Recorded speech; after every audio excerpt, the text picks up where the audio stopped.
Interview Hector Sergent, clap numéro 1. On est quelle date aujourd'hui?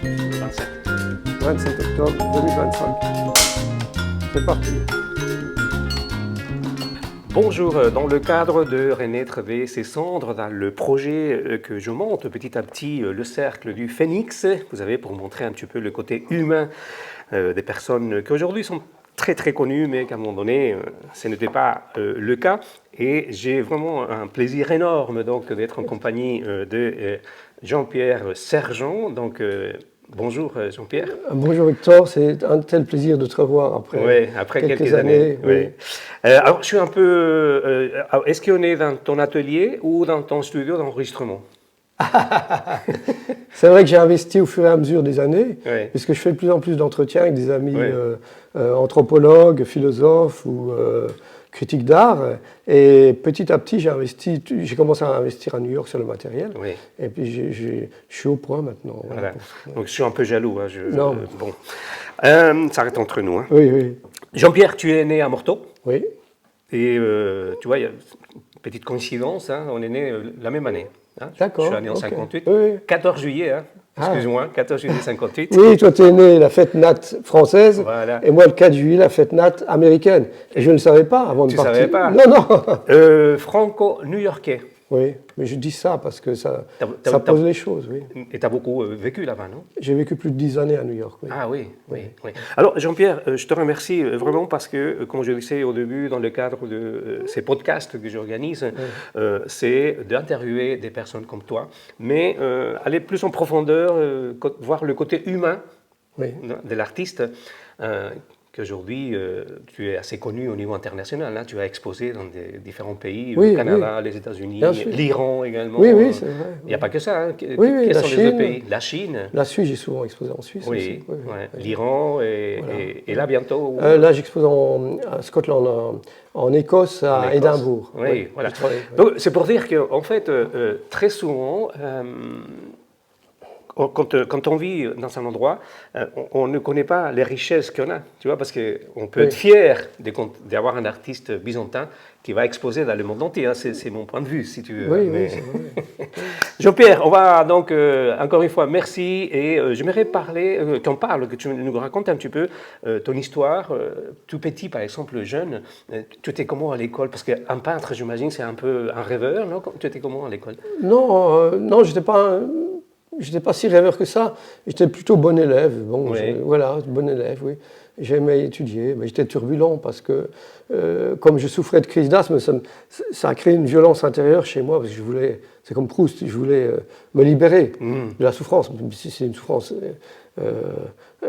qu'on a du mal à accepter, d'avoir juste l'impression de mourir. De crise d'asthme, on a l'impression de mourir chaque fois. Donc c'est vrai que c'est très angoissant. Donc je suis sorti de ça, justement en recopiant des images d'animaux sur le grand livre des animaux, ou sur les Amérindiens, des rituels amérindiens, et je copiais ça avec un crayon et un carbone, et c'est exactement la chose que je fais aujourd'hui, puisque je recopie des images que je récupère sur Internet, où avant, j'allais dans les musées, au Metropolitan Museum par exemple, je prenais des photos et je recopiais ces images pour les intégrer dans mon travail. D'accord. Mais tu avais quel âge quand tu commençais à dessiner? Très tôt, 5-6 ans, oui. Et dans la famille, il y a des artistes? J'avais un oncle qui faisait un peu de peinture, Corrado, qui était italien. Mais comment est née alors cette envie, cette passion pour être artiste, peintre? Ah, là, on va chercher loin, là.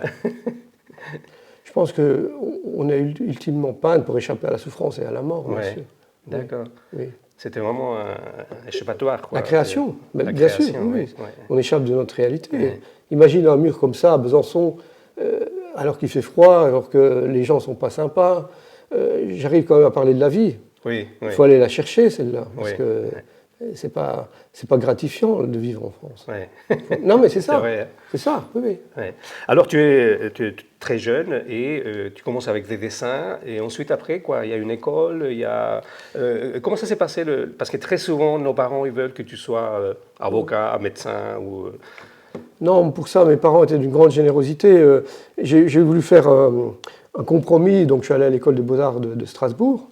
Et là, entre nous, il y avait beaucoup trop de contraintes dans l'architecture pour trouver ma liberté. Donc, c'est en cela que j'ai fait 6 mois à Strasbourg, puis après je suis venu à l'École des Beaux-Arts de Besançon. D'accord. Et puis, il y a toujours ces mots liberté qui... Tu cherches encore ou Bien sûr, bien sûr, oui. Ouais. Bien sûr, parce que c'est important d'être libre de jouir de la vie, parce que tout nous contraint à être complètement des moutons de panurge, et je fais ce que je veux, mais bien sûr, il y a un prix à payer, bien évidemment. Oui, c'est ça. Oui, bon, je sais de quoi tu parles parce que effectivement, je suis un petit peu dans ces cas-là. Donc, il y a le prix à payer, ça veut dire que il y a eu des moments très compliqués, très difficiles, parce que quand on est dans le monde de l'art, c'est pas évident. Hein. Non, c'est pas évident, et ça dépend des pays, mais en France, c'est encore moins. Enfin bon, on n'est pas persécuté. Mais il y a moins de 1%, je cite des chiffres comme ça, d'artistes qui vivent de leur travail professionnel, qui sont inscrits à la Maison des artistes. Et en Allemagne, c'est 5%, donc c'est 5 fois plus. C'est-à-dire que toutes les structures ont été détruites en France, et les gens ne s'intéressent plus du tout à l'art, mais je pense que c'est global. Nous sommes entrés, ce que j'appelle souvent, une société post-culturelle. La culture ne nourrit plus son homme, quelque part. On se désintéresse totalement de ce que ça nous amène, de ce que ça nous amène justement comme liberté et comme ouverture. Et donc, lors de cette analyse que tu fais, qu'est-ce qu'il fait Jean-Pierre Sergent pour justement équilibrer et pouvoir s'en sortir parce que... Tu sais, on ne peut pas se battre contre un système parce qu'on perd tout le temps. J'ai compris ça à New York, parce qu'il y avait l'affaire Clinton, et j'ai voulu travailler l'érotisme pour montrer que c'est complètement débile de poursuivre un président américain parce qu'il s'était fait tailler une pipe par sa stagiaire. Donc ça n'avait pas de sens, si tu veux. Hein. Et c'est la raison pour laquelle j'ai travaillé l'érotisme, un peu par conflit. Mais je pense que c'est plus judicieux, ce qu'on dit dans le bouddhisme, enfin dans la philosophie orientale, c'est d'utiliser les flèches de l'ennemi. Parce que les flèches de l'ennemi, aujourd'hui, c'est la pornographie. On détruit le monde avec... je ne dis pas qu'on détruit le monde avec la pornographie, mais quand même, 50% des images vues sur Internet sont des images pornographiques. Donc moi, je récupère ces flèches de l'ennemi, et je les transforme, et je les transmute, et je fais une création jouissive, quelque chose qui régénère le monde quelque part. D'accord. Donc c'est un petit peu, c'est pas mauvais vu de ton côté en fait. La pornographie, en fait pas la pornographie parce que tu le transformes en art, en quelque chose d'acceptable en fait. Hein. Il n'y a rien de mauvais quelque part dans la vie. Il n'y a rien de mauvais. On dit que la sexualité c'est mauvais, pas du tout. On voit comment d'autres cultures avant nous avaient réintégré la sexualité. Pour exemple à Madagascar, il y a des statues de couples qui copulent sur les tombes. Donc, on ne mettrait pas ça en France. Oui. Ce serait obscène. D'accord. Voilà. Donc, je parle un peu de ce rapport aux différentes civilisations, aux différentes pensées. Est-ce que ce n'est pas un peu hypocrite, puisque derrière ça, et la sexualité et tout ça, c'est devenu quelque chose de... C'est du business, bien sûr, oui. C'est le plus gros business avec l'armement. Ah oui. Oui, ouais. Incroyable. Ouais. Ouais. Et ça, c'est une lutte permanente que tu as, de pouvoir montrer ces côtés-là, parce que bon, tes peintures, c'est pas tout autour de ça, c'est... Il y a peut-être 50%. 50%. Mais c'est pas c'est l'érotisme. Oui, oui. C'est-à-dire que c'est une énergie. C'est comme dans le tantrisme. Les moines qui font des ascèses mangent des cadavres pour sublimer la vie. C'est un peu ça. Moi, je sublime la vie, je sublime l'art quelque part. Ah, d'accord, oui. Est-ce que tu peux nous parler un petit peu de ton séjour à New York ? Tu es arrivé à quel âge ? Tu as fait comment ? Tu connaissais quelqu'un ? Ah non, pas du tout. Ah bon ? Non, mais je suis parti, avant d'arriver à New York, je suis parti à Montréal. Oui. J'avais 33 ans, l'âge fatidique du Christ. Et je suis parti à Montréal avec 2 sacs à dos, comme ça. Ah oui. Je connaissais mon frère qui habitait à Ottawa, et c'est tout. Et j'ai fait des amitiés là-bas. Et j'ai découvert un milieu culturel intéressant. Il y avait des artistes qui vivaient de leur travail. J'avais un copain qui faisait 30 000 $ par an. Pour moi, c'était fabuleux, parce qu'il y avait des collectionneurs.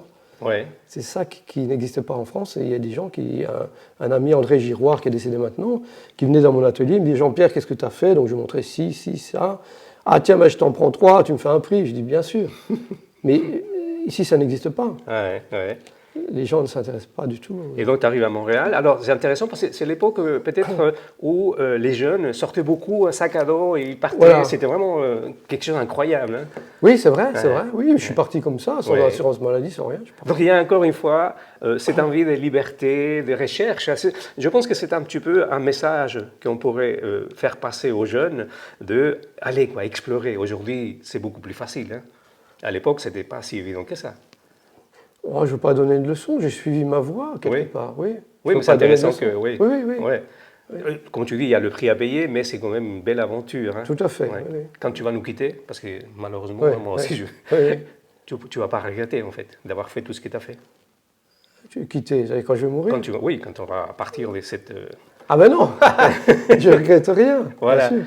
Ouais. Oui. Et c'est vrai que on dit souvent, ce qu'on va regretter quand on va mourir, ce n'est pas qu'on n'a pas acheté telle ou telle voiture. C'est peut-être qu'on n'a pas fait ceci, on n'a pas fait cela, on n'a pas été assez en contact avec la famille. C'est vrai. Oui. Ben, j'espère avoir cette espèce d'étincelle d'intelligence de prendre soin des autres et de ma famille, mais souvent on est confronté avec la connerie humaine qui, pour citer une phrase d'Einstein, il disait il y a deux choses qui sont infinies, c'est la bêtise humaine et l'univers, et pour l'univers je n'ai aucune certitude.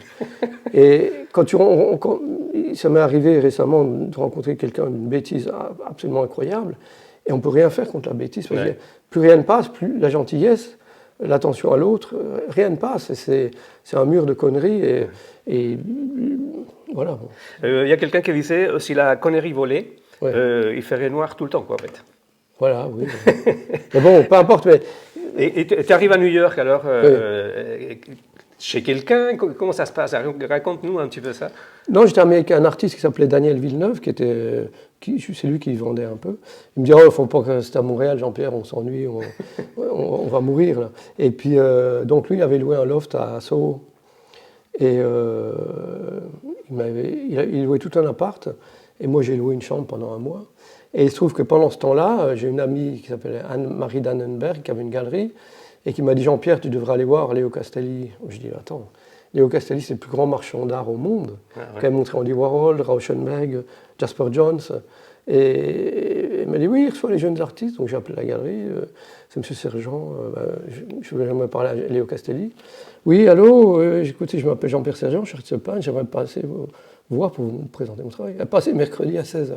Ah oui. Voilà. C'est un petit peu la différence, parce qu'on dit souvent aux États-Unis, c'est... Voilà.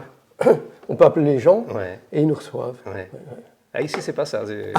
Et vous êtes qui Pour anecdote, j'avais appelé une directrice du musée d'art à Colmar. Je crois que c'était le musée André Malraux, je sais pas. Enfin, non, un centre d'art. J'appelle la secrétaire, j'ai dit, Monsieur Sergent, j'ai une exposition au musée des Beaux-Arts de Mulhouse. Bon, ça pose quand même, monographique. J'aimerais parler à Madame Tillman.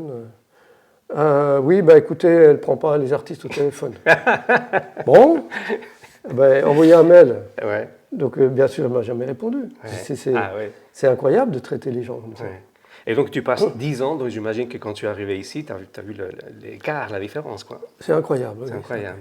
Et comment tu as fait pour te réadapter? Donc, tu es installé ici à Besançon, à Gardon. Comment tu as fait pour... J'ai du mal, je suis encore pas réadapté. Ah oui. Tellement de choses me manquent, mais aussi, il y a beaucoup de choses en France. Aussi. Il y a la nature, il y a ma famille. Et il y a une culture différente aussi, mais le poids de la culture est trop fort, justement. Trop fort pour accepter un travail comme le mien, parce que c'est un travail qui bouleverse un peu les codes. C'est pas qu'il soit novateur, mon travail, mais il parle de choses, je parle beaucoup de spiritualité, d'hindouisme, de toutes les cultures qui sont en train de disparaître. Les gens ici s'en foutent complètement.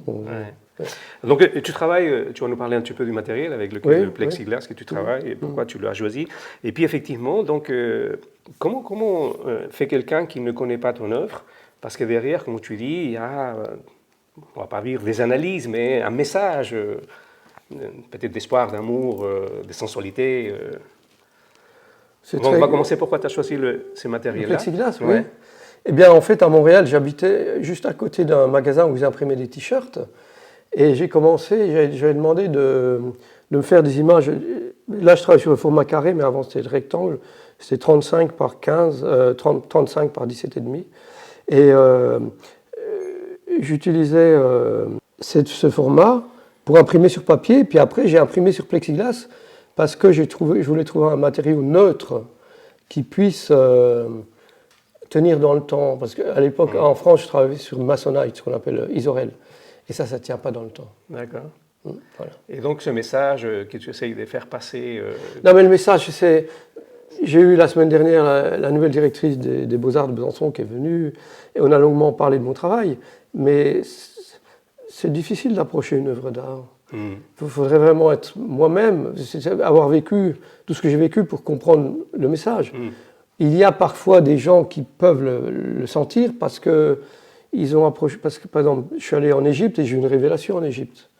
Ou au Mexique, j'ai eu des révélations au Mexique aussi. Ouais. C'est un peu c'est l'ordre de la révélation. C'est pas de la sentimentalité où on va sentir l'amour ou la joie, ou pas du tout. Et il faut sentir les énergies. Et pour sentir les énergies, il faut avoir fait l'expérience de ces énergies-là. C'est comme une femme qui voit une femme en orgasme et qui n'a jamais eu d'orgasme, donc ça passe pas. Ouais. Enfin, je prends un exemple trivial ici.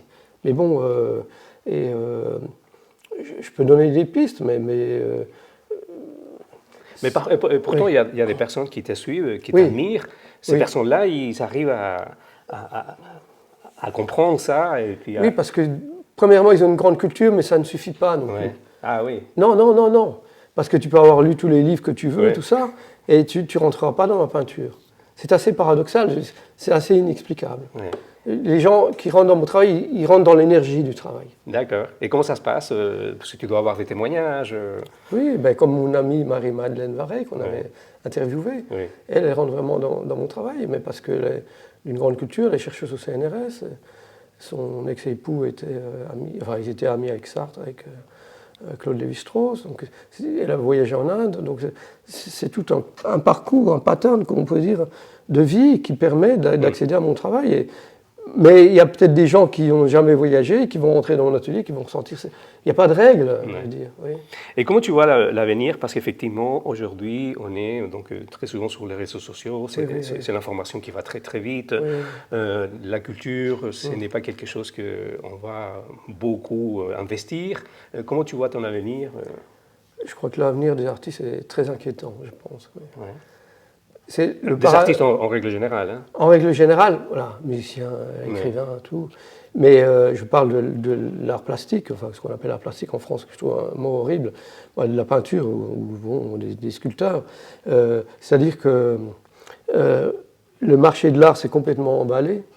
Il y avait un très bel article dans la Gazette des Arts il y a quelque temps, et il disait que il y a quelques années, un jeune, enfin, moi je considère toujours comme un jeune artiste, puis je passe sur le marché, vendait à 15 000 euros. Ouais. Et maintenant, premier prix en salle des ventes, un jeune artiste, 300 à 500 000 dollars. Oui. Donc on est au-delà, on ne comprend plus ce qui se passe. Ah oui. On ne comprend plus, on n'a plus aucune prise. À moins de trouver un gros collectionneur, on ne peut pas survivre. Oui. Il y a aussi, parce que je le vois un petit peu dans des autres pays, des œuvres d'art, je ne sais pas, où on met une banane et dans un musée où des choses, tu te dis, bon, ben, ça c'est de l'art. Est-ce que c'est pas un petit peu quelque chose qui va venir dénigrer le vrai art, puis dévier les gens? Non, mais l'art, c'est tout, c'est un ensemble de toutes choses. Le gars une banane qui est exposée là. Non, mais bon, ça c'est fait pour provoquer, bien sûr.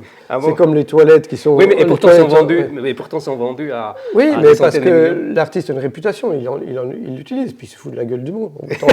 Tant mieux pour lui, il fait de l'argent là-dessus.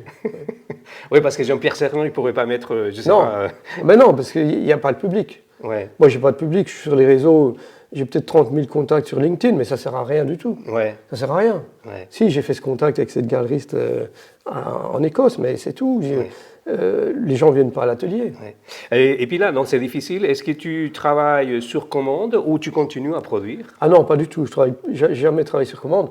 Des fois, je fais des œuvres spécifiquement pour des musées. Enfin, je ne les crée jamais spécifiquement, mais je les organise. Comme les grandes installations murales au musée, j'ai choisi les œuvres que j'avais faites, mais je ne travaille jamais sur ça. D'accord. Et puis, est-ce que ton atelier, on peut venir... oui, mais sur rendez-vous, tout à fait. On peut venir et puis échanger avec toi. Voilà, bien sûr. C'est un petit peu l'objectif de ce que je fais, c'est vraiment de connaître au-delà du simple peintre. Donc, effectivement... On te passe un coup de fil. Oui, c'est vrai. Jean-Pierre, j'imagine que tu as des personnes que tu aimerais peut-être remercier dans cette vidéo, des personnes qui t'ont... Est-ce que tu as des menteurs, en fait, des artistes qui t'ont inspiré? Il y a des artistes avec lesquels j'ai des affinités, oui, comme Jackson Pollock ou Mark Roscoe, les peintres. J'aime beaucoup l'abstraction américaine, oui. Parce que je trouve ou Barnett Newman, je trouve dans leurs travaux, contrairement à ce que certains pensent que c'est de la décoration, c'est-à-dire que je trouve une dimension spirituelle, justement. Ce qui m'intéresse, c'est comme le disait Kandinsky, du spirituel dans l'art. Et après, comment définir le spirituel, c'est autre chose. Oui. Mais je trouve qu'il y a une espèce d'âme, un peu comme ces Giotto ou dans les grottes préhistoriques, on sent qu'il y a une âme, c'est habité.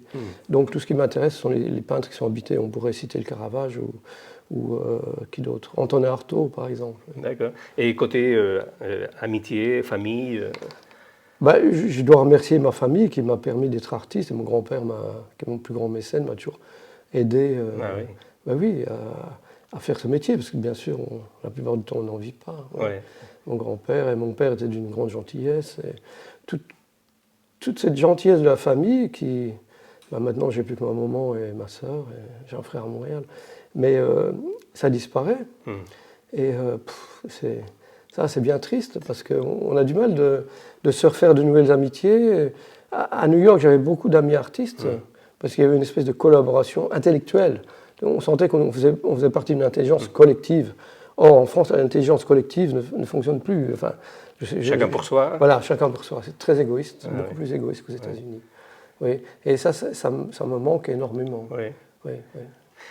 Jean-Pierre, on arrive à la fin de cette interview. Je te remercie vraiment du fond du cœur parce que c'est pas évident, j'imagine, de parler des choses parfois on n'a pas l'habitude. En tout cas, on n'a pas touché des choses trop sensibles. Mais... Non, bien sûr. Oui. Donc merci et puis il ne me reste qu'à te dire bonne continuation. Merci Hector. Même si c'est compliqué, c'est difficile, mais parce que là, je pense que tu as quand même pris l'habitude de rebondir. Oui, c'est vrai, oui.